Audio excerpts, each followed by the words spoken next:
ওয়া রাহমাতুল্লাহি ওয়া বারাকাতুহু। ওয়ালাইকুম আসসালাম ওয়া রাহমাতুল্লাহি ওয়া বারাকাতুহু। তাহলে আমাদের প্রতিদিনের ন্যায় আজকে ক্লাস শুরু হতে যাচ্ছে অক্ষর পরিচয় দিয়ে। কি দিয়ে? অক্ষর পরিচয়। অক্ষর পরিচয় এখানে শুরু উচ্চারণ জানা শুদ্ধ হয়। অক্ষর পরিচয় এখানে শুরু উচ্চারণ জানা শুদ্ধ হয়। উচ্চারণ শুদ্ধ না হইলে সবের জায়গায় গোনা হয়। উচ্চারণ শুদ্ধ না হইলে সবের জায়গায় গুনাহ হয়। তাহলে প্রথম হরফটা বলতেছে বল পেনের মতো দেখা যায়, তার নাম আলিফ। বল পেনের মতোই দেখা যায় আলিফ তার নাম, আলিফ তার নাম।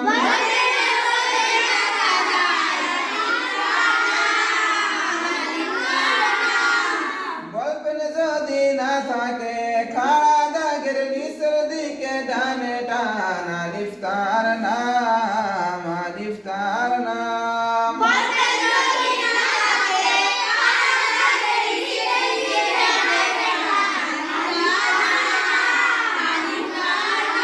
আলিফকে কখন হামজা বলা হয়?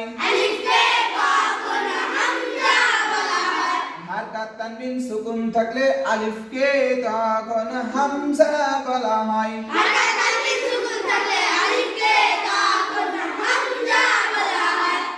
অর্থাৎ এই আলিফের উপরে যখন জবরদের প্রেসার হবে তখন আলিফ হামজা হয়ে যাবে। কি হয়ে যাবে?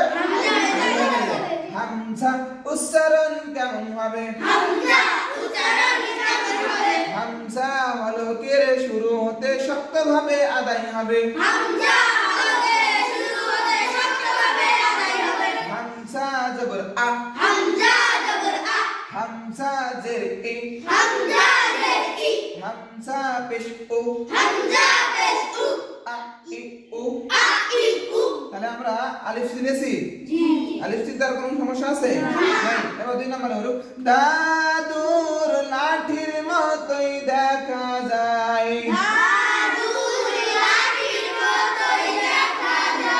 তার নাম মিম, তার নাম মিম।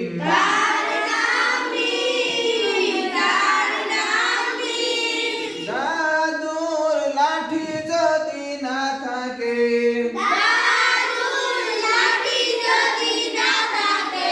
গোল সিনের বামে টান, তার নাম মিম, তার নাম মিম।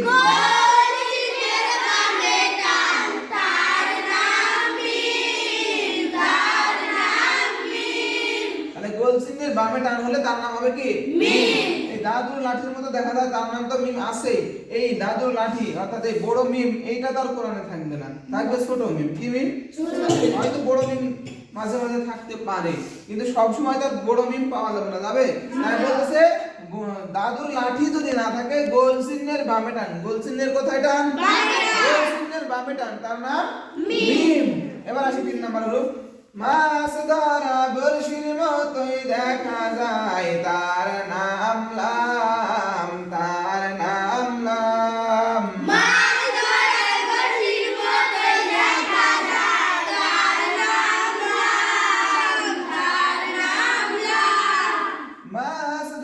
বড়শি যদি না থাকে খাড়া দাগের নিচের দিকে বামে টান,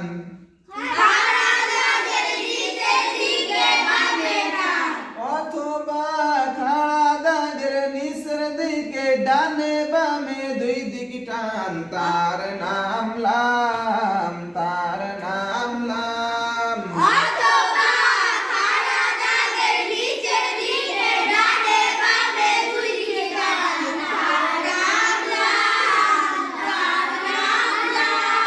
তাহলে তার নাম কি? বলতেছে মাছ ধরা বড়শির মতো দেখা যায়, তার নাম তো লাম আছে। মাছ ধরা বড়শি যদি না থাকে খাড়া দাগের নিচের দিকে বামে টান, অথবা খাড়া দাগের নিচের দিকে ডানে বামে 2 দিকেই টান, তার নাম কি? লাম। তার নাম ডানে বামে 2 দিকেই টান হবে, তার নাম কি হবে? লাম। স্মরণ থাকবে? স্মরণ থাকবে। তারপর হচ্ছে ঈদ ঈদের চাঁদের মতোই দেখা যায় উপরে এক ফোঁটা তার নাম নুন তার নাম নুন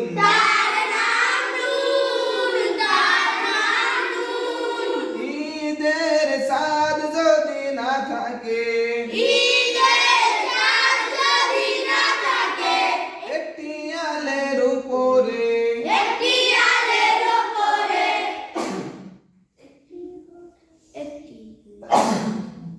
একটি আলের কোথায় একটি ফোঁটা পাইলে তার নাম নুন তার নাম নুন একটি আলের উপরে একটি ফোঁটা পাইলে তার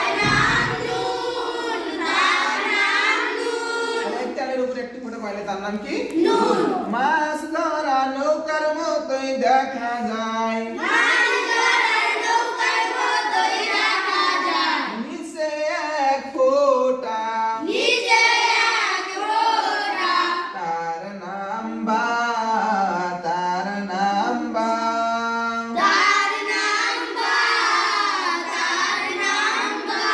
মানে মাছ ধরা নৌকার মতো দেখা যায় নিচে এক ফোঁটা তার নাম কি নিচে এক ফোঁটা তার নাম মাছ ধরা নৌকা যদি না থাকে একটি আলের নিচে একটি ফোঁটা পাইলে তার নাম বা তার নাম বা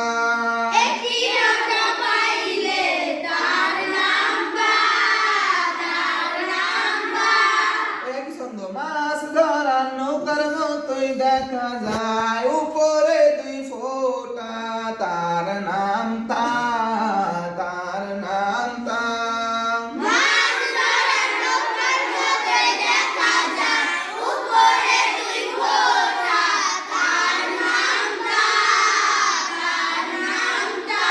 তার নাম কি জানো তা মাছ ধরা নৌকা যদি না থাকে একটি আলের উপরে দুইটি ফোঁটা পাইলে তার নাম তা তার নাম তা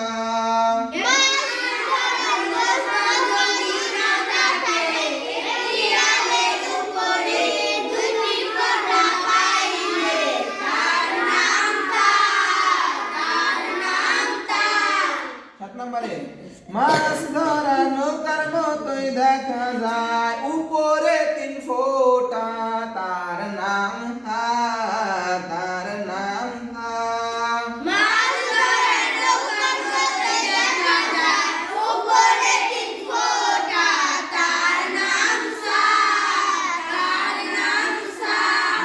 ধরা নৌকা যদি না থাকে একটি আলের উপরে তিনটি ফোঁটা পাইলে তার নাম থা তার নাম থা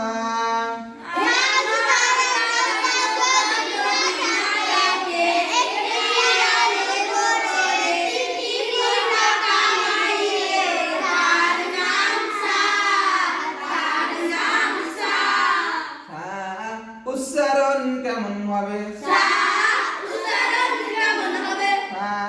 জিহ্বার আগা হতে নরম ভাবে আদায় হবে বলতেছে এই সা কিন্তু মাখরাজ তাই বলতেছে সা উচ্চারণ কেমন হবে সা জিহ্বার আগা হতে নরম ভাবে আদায় হবে আমার সবাই আমার মুখের দিকে তাকান আপনারা সা জবর সা সা জবর সা